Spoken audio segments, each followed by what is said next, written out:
Good morning, everyone, and welcome into Wake and Take. It's your boy Jason, and we have some football to talk about today. We've got some injury updates. We've got the semifinals upon us, so we're going to talk some strategy. And of course, we've got some other NFL news and stats to break down. And I will be joined by a very, very special guest. So all of that and more coming up on Wake and Take. So sit back, relax, take out your coffee, and enjoy the show.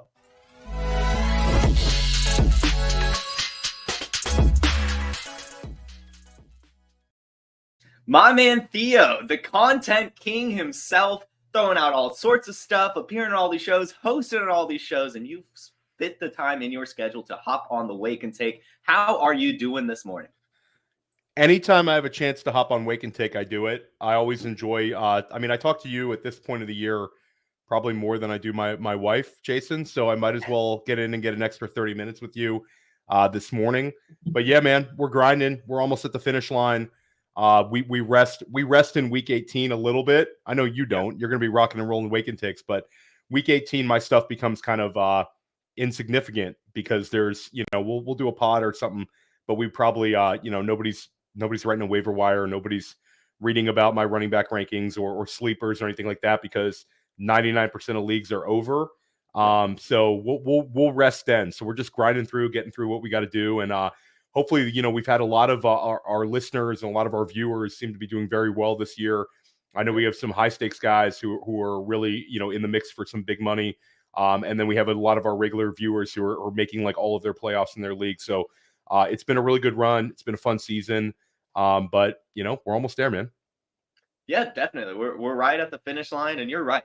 I love getting those emails just from the fans, the people who subscribe to Player Profiler. Just talk about how much we helped them this season. It's really awesome to see, especially this time of the year, that the work that we are putting in is actually helping. So everyone watching right now, if Wake and Take has helped you, if any of Theo's shows have helped you, if Player Profiler in general has helped you, put it in the chat.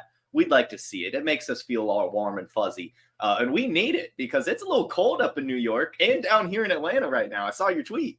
It's brick city on Long Island. It's brick city. It's so cold outside. It just it crept up this year. And now it's like when my kids go on the bus in the morning for school, it's like 28. And it just seems colder. I don't know why. I guess I'm getting old, Jason.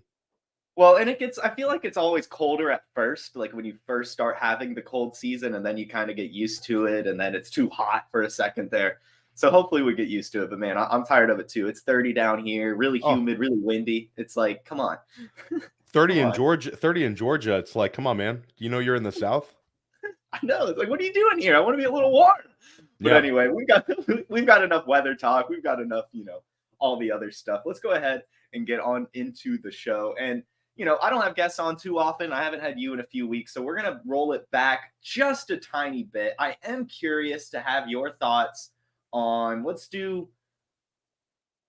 talk about the Falcons, I guess. We'll talk about the Falcons just a little bit. Yeah, we have, the Taylor Heineke's now starting this week, and then also, of course, how much we hate Arthur Smith. So I'm just going to give you the floor. How are you feeling about this team?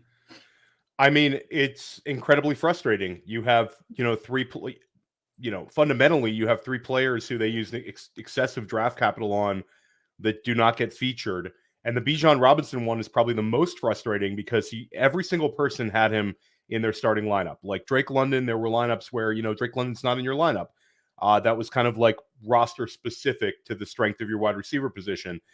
Kyle Pitts, if you were in a jam at tight end, maybe you throw him in there. But most of the time now, he's kind of like appropriately ranked. It's not like early in the year where somebody's putting up a tight end 6 and then he disappoints. The market corrects itself. But with Bijan Robinson, we had been on an absolute tear with Bijan Robinson usage and Bijan Robinson production. It had been 3 straight weeks of Bijan Robinson absolutely crushing it. There was no reason to think that there was going to be any sort of change with that.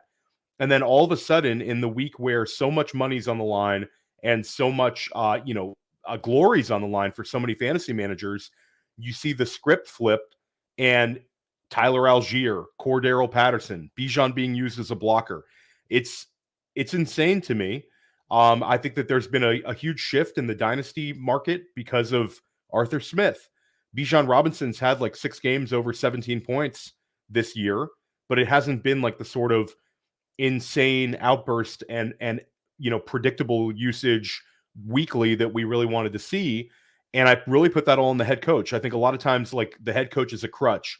A guy's not performing and you blame the coaches. But with Arthur Smith, I really do. I think that it's like, I really hope he gets fired. I really hope that he's not a head coach in the NFL next year. I think the Atlanta Falcons are kind of squandering. I mean, the Atlanta Falcons have a defense. Like last week, you hold an NFL team to 9 points and you don't win. That's on the head coach. He's got to go. He's got to go. And I think that this week and next week could be real wake-up calls, because they go up against Indianapolis this week, and Indianapolis has the most sacks in football. Indianapolis was like defense 3 last week. Mm-hmm. And now Taylor Heineke, you bring up Taylor Heineke. Like, Heineke's a little more aggressive, but Taylor Heineke has 22 interceptions he's thrown in like his last 28 starts. So I think they could turn the ball over. And then that week 17 game in Chicago, I think that's the one that's going to get Arthur Smith, because that's going into Chicago, Soldier Field. The Bears have been very good at home. Their defense is red hot. Taylor Heineke on the road. And if I was the head coach, Bijan Robinson would get 30 carries that game. 30. Yeah. But I don't see that happening. And I think that this is it. And I think Atlanta next year could be a big-time sleeper team, because if you change the head coach and you change the starting quarterback and you get a competent head coach and a league average quarterback, just in a royal sense, like a Kirk Cousins level quarterback, Atlanta, I think, is going to win that division next year. I was really hoping they'd win it this year, but I'm definitely with you that if it's not this year, it'll be next, with either quarterback upgrade or head coaching change. It's got to happen. I'm hoping that Bears game you mentioned is what makes the Falcons front office be like, let's get Justin Fields. I want that so bad. Well, I mean, that's the one. And I think that they'll be in the mix for Justin Fields. I think it's going to be a very interesting offseason, because you have so many of these teams that are kind of like on the verge, but they need a quarterback upgrade. Like, I think Pittsburgh is going to be more apt to make a quarterback change this offseason. Atlanta, I mean, there's a lot of teams where if you squint and you see enough good players on their roster and some decent offensive line play, the Jets, not offensive line play, but solid roster. There's a lot of these teams where the quarterback could really change the trajectory of the entire operation. Justin Fields from Georgia, went to Georgia before Ohio State. It makes perfect sense. Homecoming. I would love to see Justin Fields playing indoors a bunch of times a year. Please. Just please. Yeah. Please. Some news on this. A couple weeks ago, it was reported that Arthur Smith was expected to be the head coach in 2024, and his seat wasn't that hot. But Arthur Blank did come out yesterday and say this: we're going to play these last 3 games, and we're going to play them to win them. We'll let the season play out and go from there. Obviously, this has not been the kind of year we expected. He did go on to say that making the playoffs was not a requirement, but that he wanted to see a competitive team. And in Blank's eyes, it's been mixed. And so I'm reading that and throwing that report from a couple weeks ago saying that his seat is not warm out the window. I think his seat is definitely heating up, and they need to go on a tear these last few weeks. So yeah, hopefully he's gone. Yeah, hopefully. Hopefully he's gone.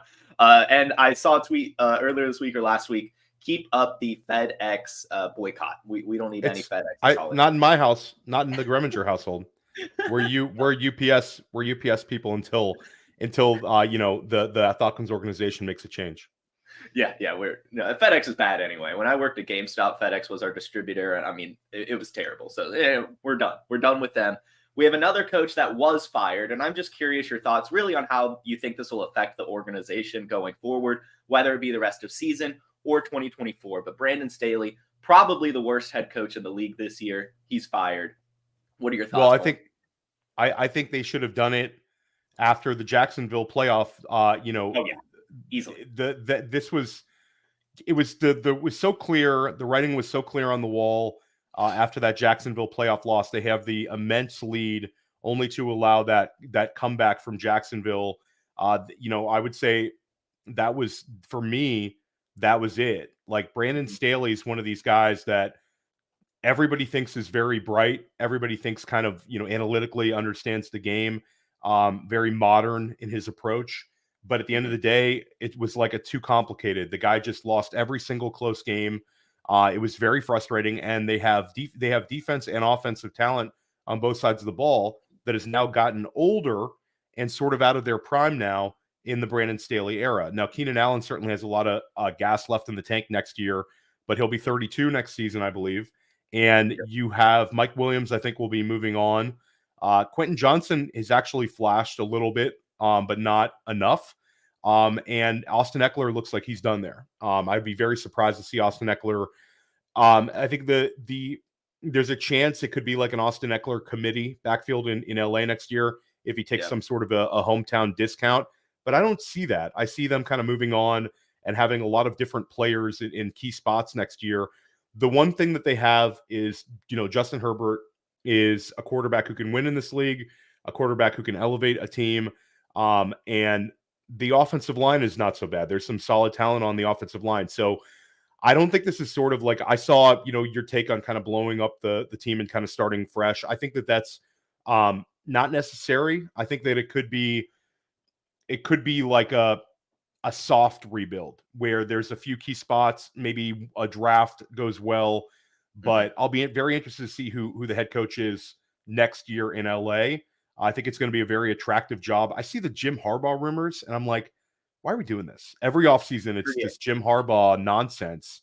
And then he gets gassed up for these jobs and then he goes and loses a bowl game. I'm like, you're about to play Nick Saban. This is not, you're not playing Rutgers and Northwestern next weekend. You're about to play Nick Saban. Like, stop with this. Wait till college football season's over. If they really want you, there's no reason to get that out there in the media. But I don't think it's going to be somebody like Harbaugh. I don't think it's going to be Bill Belichick. I think they'll go with, a coordinator, somebody, or maybe a former head coach that maybe we're not thinking of, and just get a little bit of semblance of organization and potentially flip things. Yeah. Either way, I do think it's going to be trending upwards. It's been a terrible year for the Chargers. I remember earlier this year, I was like, man, something's not right with Justin Herbert. I would like to see this clutch factor. They're still losing these close games. Justin Herbert should be able to go down there and do it. And then, the first week without him, we see them give up 63 points. They get absolutely slaughtered by the Raiders. And it's like, okay, it wasn't really a Justin Herbert not having a clutch factor. It is the fact that Brandon Staley just really could not coach up this team and finish out games. So I'm excited to see what he can do without him for sure. Yeah, and you compare it to right across the field for the Vegas Raiders. I mean, Pierce was missing Josh Jacobs, who's been the heart and soul of their offense for 2 seasons. Yep. And they're starting Aiden O'Connell, and Aiden O'Connell was a day 3 pick. Yep. So at the end of the day, it's like next man in is not an excuse to get steamrolled and woodshedded like that on national television. No, not at all. It was an embarrassment. I mean, I don't even think Max Crosby really got involved in that game. It was just a bloodbath that had no business even happening.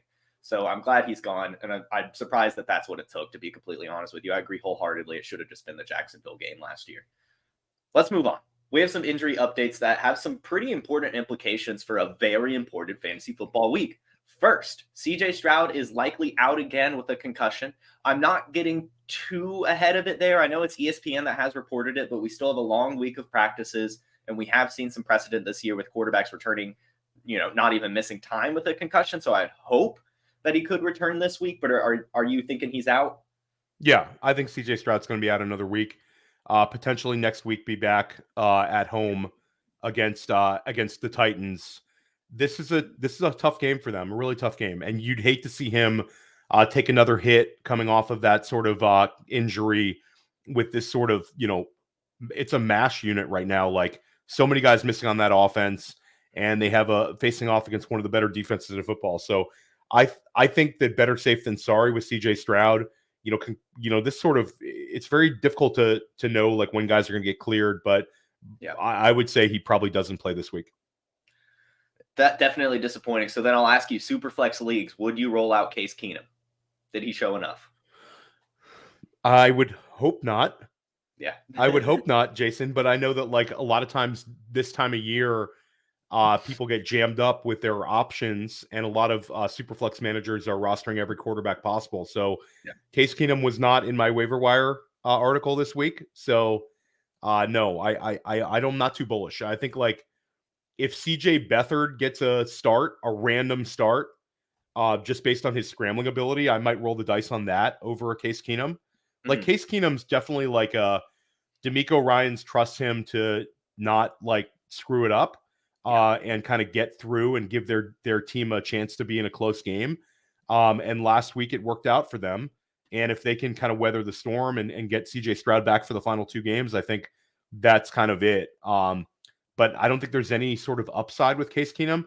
I think a lot of times when you get to your semifinals for your playoffs, going with a floor play is, unless you're like a huge favorite, it's a dangerous way to play.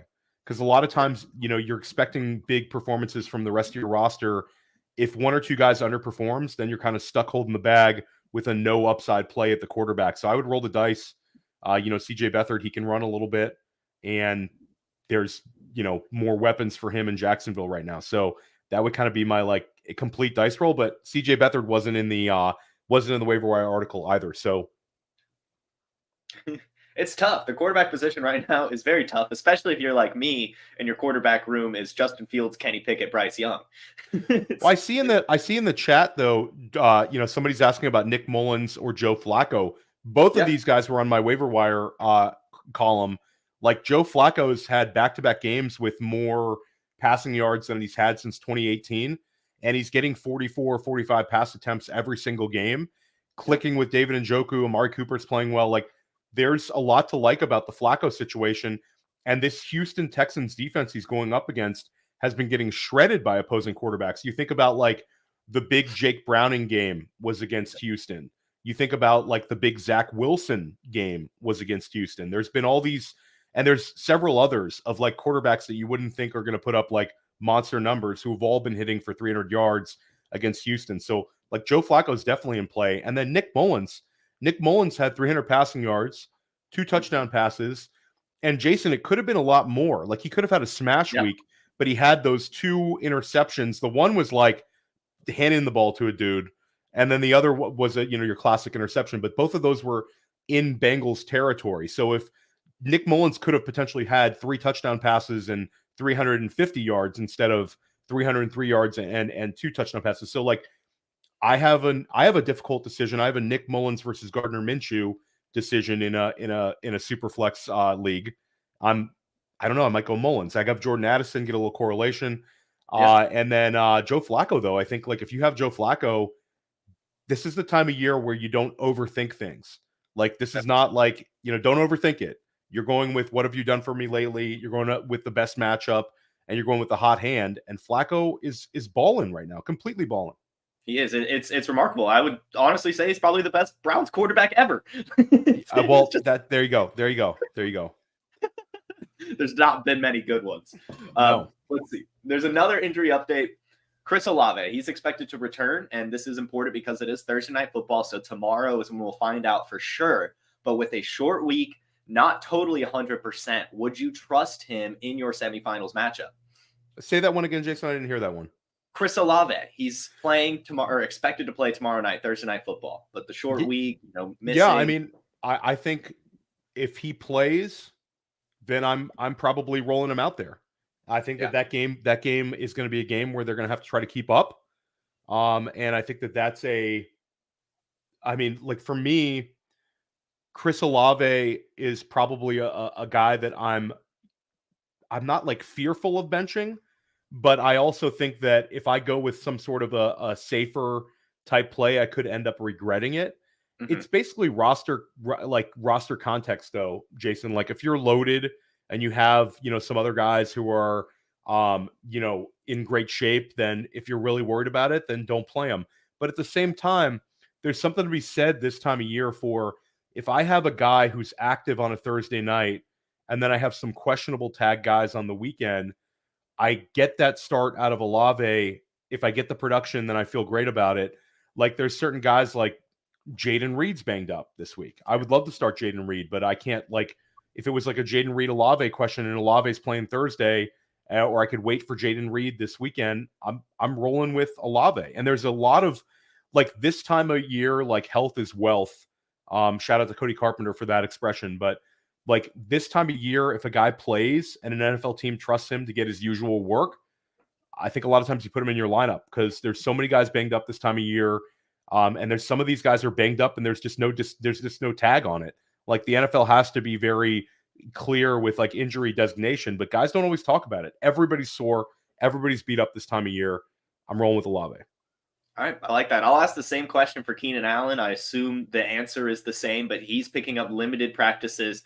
I ask because we've got Easton Stick throwing him the ball. So are you comfortable rolling with a potential less than 100% Keenan Allen? Gosh, it's really, really ugly. Yeah. And the matchup is difficult. Buffalo just steamrolled Dallas. Mm-hmm. But at the end of the day, I do think that the running back position has been so poor production-wise for LA that I do think there could be a tunnel vision type situation. I think you just need to downgrade Keenan. Like you're talking about a guy who's been a top 5 wide receiver all season long. I think based on the offense kind of being so poor lately, if you just treat Keenan Allen like he's a wide receiver 2 this week, but he could have a very, very high target share, I think that's really your approach. Like the spike is not going to be there, but I do think a lot of times when you get these younger, inexperienced quarterbacks, guys who have had less starts in the league, and you get like your proper alpha back, you end up seeing that's when you get those 30% target share type weeks. And I think Keenan Allen definitely could do that. And also, this could be a garbage time all second half type game because Buffalo could really, really put a number on the Chargers this week. I do think that the Buffalo defense is a big time challenge for them. We all saw what LA was able to do. It's scary times, Jason. But yeah, if I have Keenan Allen on my roster and he's active, I'm going to find a way to play him. Yeah, I think I'm with you there too. And the last injury update we have is although Drew Lock came back and beat the Eagles on Monday Night Football, Pete Carroll has come out and said that Geno Smith is healthy and expected to start this week. I'm assuming you're comfortable starting him if you have him, but do you have any thoughts on that in general? For Geno, no. I mean, I think that we're right there. He is what he is. I will say that it was like, Drew Lock's been a guy that over the years people kind of make fun of and criticize, but I thought that post-game interview was really, really fun to watch. You could tell there was like a ton of emotion that Drew Lock had kind of in getting that big win. But no, I would go back to trusting Geno. It's a sneaky game in Tennessee. That's a sneaky game. That defense gets a lot of pressure on the quarterback. And that's a big game for Seattle. And also, I don't expect a massive output. Like Tennessee has definitely a way at home of kind of slowing people down. But I do think Geno could give you enough, especially in Superflex, and I'm putting him right in there. Cool. Yeah, and I like to see the players that, miss a week, come back a week after practicing and everything, look like they might be able to play. I mean, he's going to be 100% if he plays this week. That's why they took their time. So that gives some encouragement there. Let's move on to the Eagles that we just talked about. I just saw a great stat from our friend Mike Garai, Dynasty Zoltan. I know he's been on the show before. He pointed out, he did the math, 28% of Jalen Hurts fantasy points this season have come from the tush push, the brotherly shove. I just want to ask you your thoughts on this play. Should it be banned? Are you liking it? And then I guess also with so much points coming from that touchdown on Jalen Hurts, are you maybe worried about some regression next season? No, I think that Jalen Hurts is insulated as a fantasy scorer.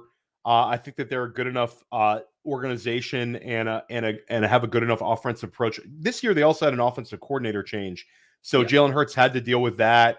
And he's got the weapons. Like AJ Brown and Devonta Smith are locked in there. Dallas Goedert will be back another year. Jalen Hurts has been in a kind of a bad stretch passing the ball and not putting up those stats. But I don't know. People get so bothered by this tush push. Yeah. I'm sure that there's going to be an offseason where defenses, there's going to be one or two defensive coordinators that kind of figure things out. Everything in the NFL that comes out and is kind of innovative and really gets defenses kind of on their heels. Usually NFL defensive coordinators in the offseason and NFL defensive players end up adjusting to it. Like the Wildcat years back, there was like Wildcat was so unstoppable. Certain teams were doing it. And then the next year you saw way, way, way less of it because NFL defenses figure out a way to stop it. I think that's kind of how it'll be with the tush push, but it doesn't bother me. I mean, I don't understand people hating on it so hard. It's the brotherly shove. It's cool. And, it is cool. I love it. Yeah. And for Jalen Hurts, I mean, we love seeing fantasy points, and there's nothing better when you have Jalen Hurts in your lineup and he passes for like no yards, but he gets you those two brotherly shove touchdowns. So It's shout special. out to the brotherly shove. Keep it going. I love it. I hope it's not banned either. Positive Crouch agrees with us. Don't ban the play. Yeah, I don't don't think do it it. makes any Don't sense. do it. Just let it happen. Just let it happen. All right, so we've got some incentives to talk about. This is something I stumbled upon this morning while putting together the show sheet. There's a lot of them here. So I'll just I'll list them, and then maybe you talk about any of these that catch your interest. But Devin Singletary, Odell Beckham, Dalton Schultz, Austin Ekeler, DeAndre Hopkins, Deebo Samuel, and Jordan Love all have some performance incentives that are within reason to reach over the next few weeks. When you see that does that make you more inclined to want to start any of these players? I think it's crazy if you don't look at this stuff year in, year out. You'll catch when players know their incentives and quarterbacks know their receivers' incentives. I think the people are crazy if you don't think that DeAndre Hopkins is going to get peppered with targets when he's close to getting a cash bonus. You can recall there was the Rob Gronkowski touchdown a few seasons ago where I think he made like $1 million on a touchdown. Correct me if I'm wrong on that, Jason. It could have been $500,000. Anyway, it was a lot of money on one play, and he was celebrating. And this is a guy that's made an excessive amount of money throughout his career.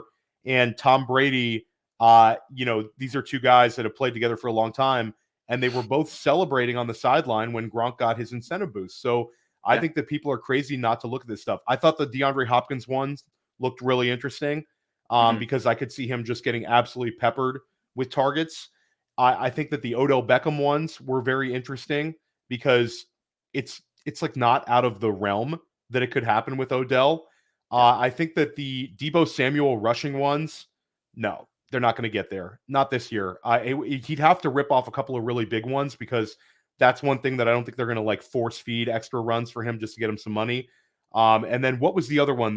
What was the Jordan Love one? Remind me of that one. If he finishes top 10 in passing yards, he'll make $500K. He's right at number 10 right now. Yeah, I think that just by them doing what they're doing, I think Jordan Love's going to finish in there. Like, I think what a second half of the season from Jordan Love. You got to kind of feel really good about where things are. The receivers are banged up, but it's funny. Next man in, like Brian Gutekunst was a guy that we were kind of hating on his personnel decisions during the last few years of the Aaron Rodgers era, passing on all these wide receivers, the Michael Pittmans, the T. Higgins. He could have had all those guys with A-Rod. And now the last two drafts, they've nailed every single pick. Like Christian Watson, good pick, second round. Romeo Doubs, that's not a guy like that we're like into, but you got to say for a fifth round pick, he's been productive. Musgrave, Tucker Kraft, both of them have hit. And then Jaden Reed's a stud. And Dontavian Wicks, really good pick. So next man in has worked for Green Bay. He also has Aaron Jones out of the backfield healthy again. So I think Jordan Love will hit that. And I like the Dalton Schultz one because of the attrition at the position. The Dalton Schultz could potentially hit some of these bonuses as well. So I tend to take an optimistic approach. I don't think it's a reason to necessarily shove a guy in your lineup, but if you have him in your lineup, it's another thing to feel good about and get a little positive vibes heading in the game. Yeah, I'll read this off one more time, guys, as you're listening. So Devin Singletary needs about 270 more yards to make $250,000. Odell Beckham needs 18 more receptions to make $750K. Dalton Schultz needs 190 yards to make $250K. Austin Ekeler needs 5 more touchdowns to make $650,000. DeAndre Hopkins needs nothing. He just needs 2 receptions or 6 receptions total over the rest of the season for $250,000. And then 18 receptions for $500K. Deebo, you mentioned rushing. He needs 190 or 200 more rushing yards. So I'm with you there. That's not going to happen. To make some good money. But all right, I see a good question here, and then we're going to get into some semifinals topics for you guys. But this one question I wanted to it's a quick answer for you. Didier's 49ers asked if there's anything to do about the doubtful tag. If you ask your commissioner that on Sleeper, you can allow doubtful players into the IR slot so you don't have to waste or wait on your roster spot to open up in your IR. So if you want to ask your commissioner, I doubt they'll change it here in week 16, but maybe something to think about next year. Jason, you're advocating for week 16 league changes. People are going to have a riot in your league if you change a rule in week 16. Didier? Yeah, you've got to wait till next year. But I mean, hey, the option is there. I hate that, waiting for a player that's doubtful to be marked as out. But that's the game we play. That is the game we play.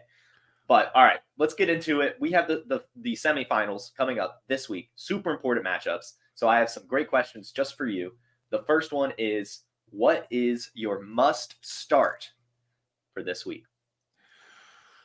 Gosh, that's a really good one. Let me just pull up my my notes. Yeah, because there's a few guys this week that I think could be must starts, and there's always kind of like context with the starts. I'd say here's one. I think that this could be a tight end playoffs. I'm not afraid to use tight ends in the flex this nice. year. Like I think that it's David Njoku is most likely a starter for every single person. But if you have a team that's like a David Njoku, Sam Laporta team, a David Njoku, Travis Kelce team, I'm just starting Njoku in the flex. The same would be said for Evan Engram.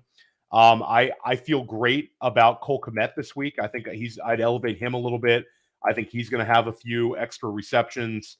I feel just very strongly about the tight end position in general. And then like running back wise, I think you have to like Devin Singletary. I think Singletary's a guy where, you know, a couple weeks ago, this would have been something where maybe you'd be worried about starting him in a playoff game, but there's so many question marks at running back, and Devin Singletary, I think, has very trustable volume heading into the game. So it's a weird game against Cleveland, but like you said, it could be Case Keenum again.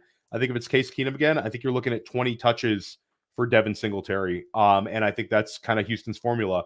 Singletary is a guy that they seem to trust and rely on. We've seen Devin Singletary have strong Decembers before in his career.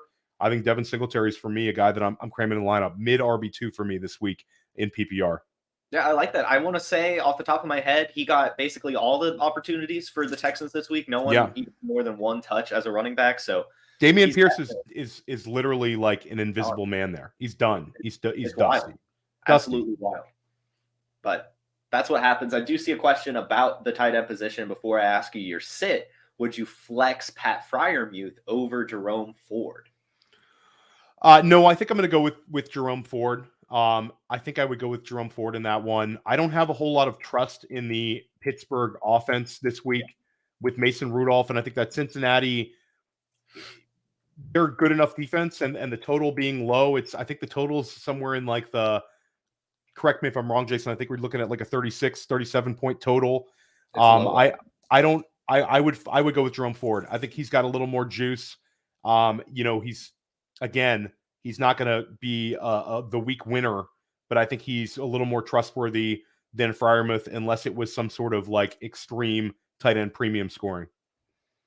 Yeah, I'm with you there. If it's super tight end premium, Scott Fishbowl type stuff, you could roll with him, but otherwise just go with your Ford. Who are you sitting this week? Who is just not sniffing that lineup? Well, I think that you need to take a look at your roster, and I think that you have to really adjust some of the guys who might have very good counting stats, but have been like ice cold of late. Like, I am scared to death of using Austin Ekeler anywhere. And I think that the market is kind of turned on that. And I think that the market is sort of going to be like, he's probably right, but I don't have all these options. Like, I would go with a lot of guys over Austin Ekeler this week. I would go with pretty much anybody who's been successfully running the ball or has juice. That should be a lineup decision break with Ekeler. I would be a little bit nervous about using Najee Harris this week. I would probably want to stay away from the Chicago running back position in general this week, even if I was in a jam. I think that the Indianapolis running backs, that's going to be an interesting one, because I don't think it's as clear as some people think. Like, there's some people taking a stand and going, either Goodson or going Sermon. The Atlanta Falcons have been very strong against the running back position and holding down the fantasy scoring of opposing running backs. That's a really tough kind of situation to chase. We love chasing open volume, and both of those guys ran really well last week. Like, Sermon was like 18 carries for like 90 yards, and I think Goodson had like 69, 70 yards Yep. on like 11 carries. So they're both like a siren call saying like, start me in your lineup, maybe get 15 points. Maybe this is a Ty Chandler week. I think it could end up being a big split. I'm just scared of trying to chase that situation. So yeah, there's a lot of guys this week I'm kind of afraid of, Jason. I'm going to ask you about Ekeler. I'm going to go Brian Robinson or Austin Ekeler. I mean, I think if Brian Robinson is healthy and ready to roll, I see. The thing is, I don't know if Brian Robinson's going to play, so I'll say that. Okay. Yeah, I think that give me a different one. Give me a different one. I'll take a mulligan on that. What's another good one that's low-ish? Okay, this seems interesting. Breece Hall or Austin Ekeler? Oh, give me Breece Hall. Okay. Give me Breece Hall all day long. Okay. Both going cold. Both have weird quarterback situations, but yeah. I mean, Breece Hall definitely not. Oh, a million percent Breece Hall. Not even close for me. Okay, that was a bad example. Gus Edwards. Now like that's kind of where I would be at. That would be the one where maybe I flip to maybe I flip to an Ekeler on like a Gus Edwards type one, a guy that I think has very low upside, touchdown dependent. It's pretty much what Austin Ekeler is with a couple more receptions. But yeah, I'll go Ekeler over Gus. There you go. Okay. And finally, who's your sleeper? You put out this amazing sleeper article every single week. Who's one sleeper that's probably out there that people can rely on this week? I think the guy there's a couple low-hanging fruit ones. Like if in your league Noah Brown is somehow available, he's a smash, but he's like 40%, 50% rostered in most leagues. Zamir White was still out there in 85% of Yahoo leagues heading into this morning. That's probably really, really corrected itself. I think for me, the sleeper that I would try to grab and hold on to and kind of see where the injury situations go is Dontavian Wicks. And Dontavian Wicks, as of like last night, was like 95% available in Yahoo leagues. There's a chance that Jaden Reed misses, and there's a chance that Christian Watson misses. I think if both of those guys are out, I think Dontavian Wicks takes a big step up. This is a guy who's had over 90 yards receiving twice now. He had a career high in targets last week, career high in yardage last week. But Wicks is the kind of guy where he's going to be available in a ton of leagues right now. But on Friday, if we find out both those guys are going to miss the game, then Wicks is going to be one of those guys that's like heavily added on the day. So I would try to get around it. Go check your wire. If Wicks is available, add him, put him on your bench, and you might end up with a spot start. And, who's to say the extent of those injuries for those guys if it doesn't force them out another week? Like Wicks could be the guy that has a big game this week, and then all of a sudden is like a red hot waiver wire ad for all the teams heading into the championship. You'd have him on your bench anyway. I'm definitely trying to hold on to some Dontavian Wicks. I like that call a lot, especially as we talked about with the Jordan Love incentive. They're still going to have to be passing the ball a ton, and he's been doing really well with that opportunity. So I love that call. Let's answer just a few questions, and then I'll let you plug your stuff and get out of here. I saw a defense one, and guys, go check out Theo's defense article and VOD. He does great stuff every single week, getting you prepared not only for this week, but next week as well. Are you starting the Bengals defense or the Packers defense? So that's an interesting one. The Bengals defense leads the NFL in interceptions, but Green Bay last week had 5 sacks, and now this week plays Carolina.